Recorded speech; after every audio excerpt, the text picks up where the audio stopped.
Olá, tudo bem com você? Passando aqui para a gente meditar um pouquinho na Palavra de Deus, as Sagradas Escrituras. Toda a Escritura inspirada por Deus é proveitosa para nos ensinar, nos corrigir, nos redarguir, nos instruir, para que o homem, o ser humano, seja preparado, perfeitamente preparado para toda boa obra. A Palavra de Deus é a base de fé e prática de todos nós cristãos. Apenas que há algumas distorções na palavra de Deus que fazem dela exatamente aquilo que Deus não queria que fizesse. Faz exatamente aquilo que o diabo queria que fizesse.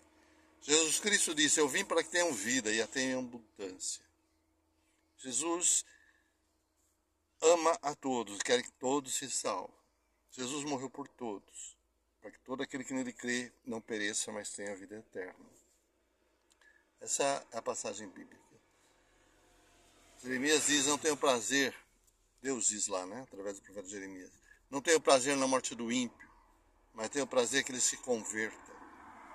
Convertei-vos, pois, e vivei. Esse é o desejo de Deus, esse é o caráter de Deus. Um dia Deus vai destruir todo o pecado, e todos aqueles que se apegarem ao pecado serão destruídos também, para que haja paz no universo, para que haja um novo céu, nova terra que habita a justiça, exatamente como Deus planejou a princípio. Isso vai acontecer. Mas Isaías diz que isso é uma obra estranha de Deus, um ato inaudito, a destruição. Porque ao destruir o pecado, todos aqueles que não tomaram remédio contra o pecado, que é o sangue precioso de Cristo, também perecerão. Qual é a grande mentira em tudo isso? É a primeira mentira que foi pregada, que foi falada aqui no nosso planeta. Um teólogo quis explicar o que Deus disse. Você sabe, teologia é estudo de Deus. O primeiro teólogo que existiu aqui foi Lúcifer, Satanás. E a sua primeira aluna foi Eva. Quando Eva disse a Satanás, Deus disse para não comermos.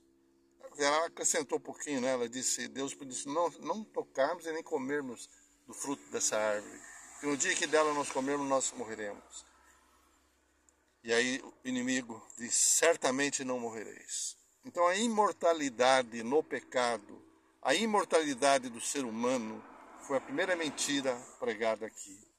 E ela é aceita hoje por muitos cristãos. Claro que a gente não está criticando, porque só Deus conhece o coração e mente. Pode ser que você tenha a visão correta a respeito dos mortos e de como eles obterão a vida eterna. Pode ser que eu também tenha. Mas pode ser que uma pessoa que tem um conceito errado, que a gente vai mostrar aqui, ele seja sincero e eu não seja. Ele está salvo e eu perdido. Isso é importante a gente pontuar. Então vamos lá. A ideia da imortalidade da alma. Não existe nenhum lugar na Bíblia que diz que a alma é imortal. Muito pelo contrário. Ezequiel 18,4 diz que a alma que pecar, essa morrerá.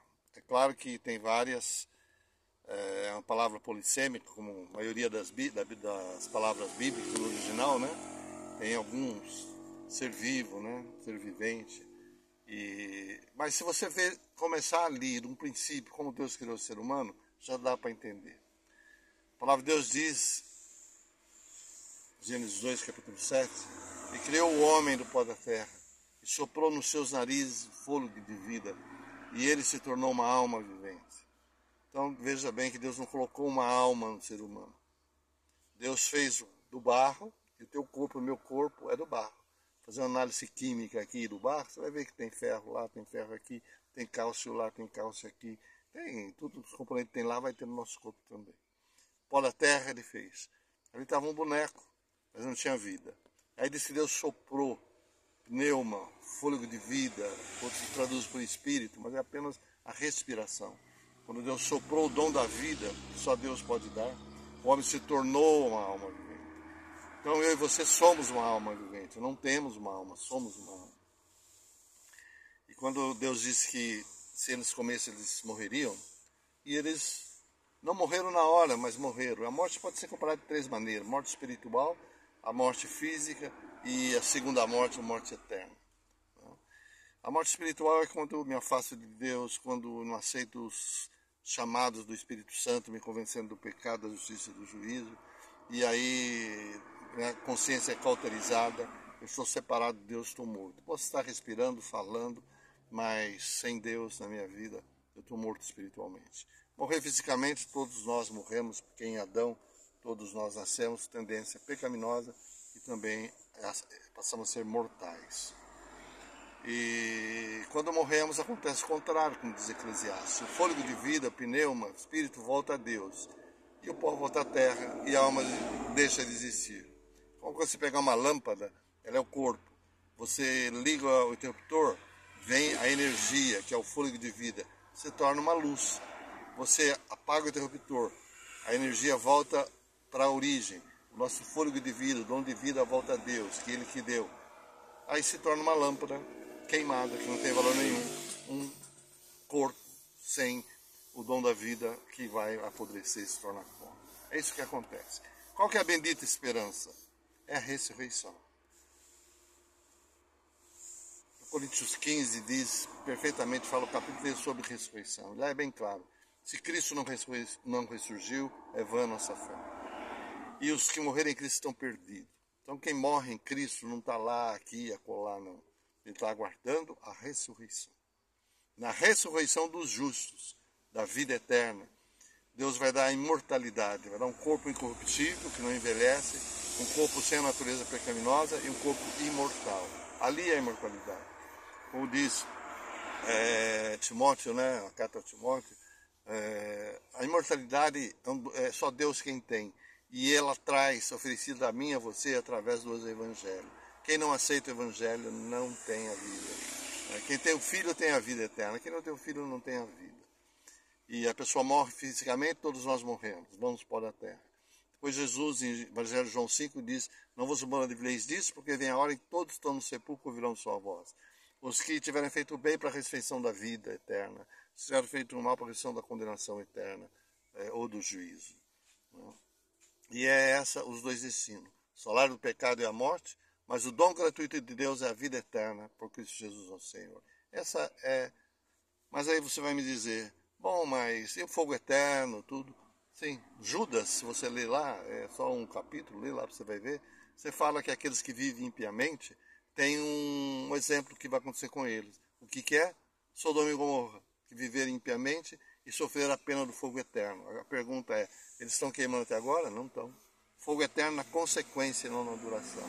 Então, quando Deus purificar esse planeta através do fogo, aqueles que não aceitaram Cristo, que não quiseram, serão destruídos para sempre.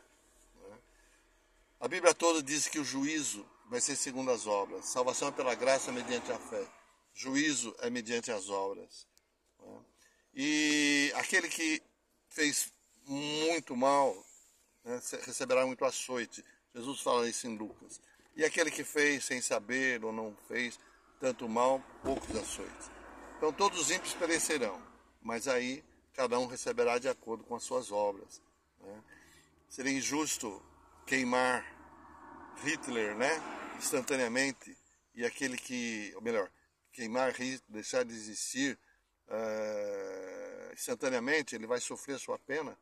Assim como seria injusto uma pessoa que não aceitou Jesus como Salvador ficar queimando eternamente. Não veja bem que não haveria justiça, né, nesse juízo de Deus. Mas Deus é amor, Deus é justiça. Agora, por que é uma ideia satânica? Porque Deus não tem prazer na morte do ímpio. Ele fará tudo que for possível para salvar qualquer pecador. Mas aqueles que não salvarem, Ele não vai ficar atormentando dia e noite, milênios e milênios, por 80 anos de vida de pecado. Isso seria injustiça. E Deus não é injusto. A pessoa será destruída sim, porque é um ato de misericórdia de Deus para com ele, sabia? Se você não aceita Jesus como teu Salvador, se você não entrega a vida dele, não tem prazer na leitura da sua palavra, o céu seria um martírio para você e para mim, sabia? Seria. Então, se nós não quisermos para o céu, não iremos, mas seremos destruídos eternamente. Então, consequência final, a vida eterna e morte eterna. Mas e Paulo? Paulo diz que preferia partir e estar com Cristo. Sim, porque quem morre é como abrir e fechar de olho. Sabe? A morte não tem consciência nenhuma. E toda a Bíblia chama a morte de sono. Sono. Agora é um sono profundo, sem sonhos, sem consciência. A pessoa morreu, acordou. Abel, por exemplo, né? 6.000 anos que morreu. Mas para ele não passou tempo nenhum. Ele só vai ver Jesus voltando e receber a recompensa, a vida eterna. Tá certo?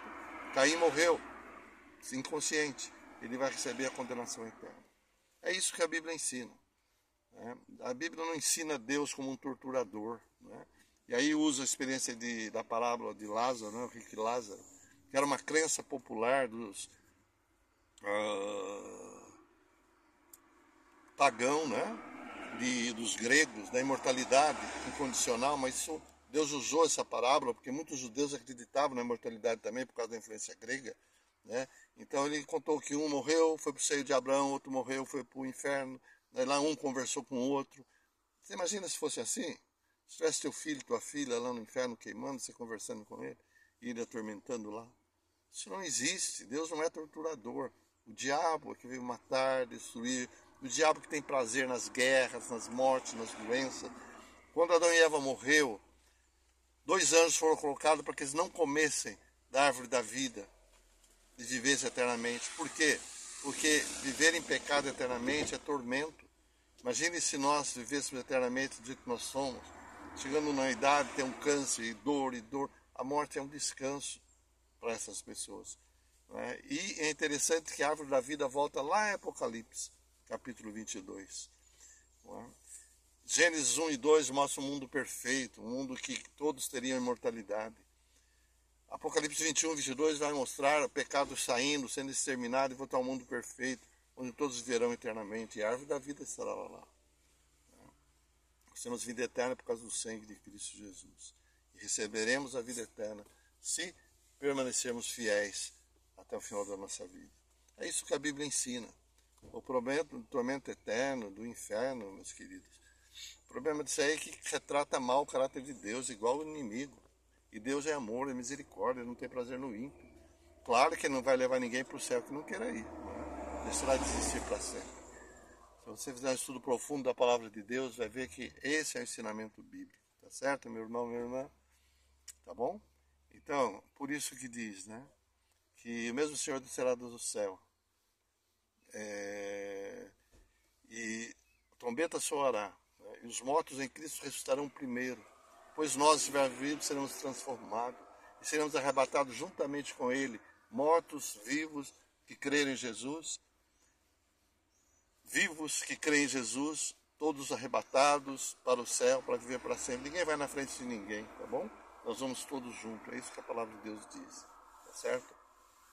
Então, queridos, que Deus te abençoe, viu? Se você pensa diferente, em inferno eterno e não tem compreensão disso, continue crendo em Jesus como teu Salvador, é isso que te dá salvação, né? Mas procure estudar mais a Bíblia, ore a Deus, o Espírito Santo vai guiar em toda a verdade, isso é a promessa que Ele nos fala, tá bom? E você vai ver que a gente acreditando na ressurreição, que a Bíblia só dá esperança na ressurreição. Morte é inimigo, é o último a ser derrotado. Morte não é solução para estar com Cristo, não. Tá? Claro que a Bíblia diz, feliz, bem-aventurado aqueles que dormem no Senhor, para que descansem e as suas obras o sigam. Tá certo? Deus te abençoe. Qualquer dúvida aí, escreve aí. Terá prazer de conversar com você, tá? Deus abençoe. Hoje é segunda-feira, tarde de terça-feira, melhor dizendo. Que Deus te dê aí uma boa tarde, tá? Uma boa noite, um bom descanso. Deus guarde você e sua família. Em nome de Jesus. Amém. Tchau, tchau.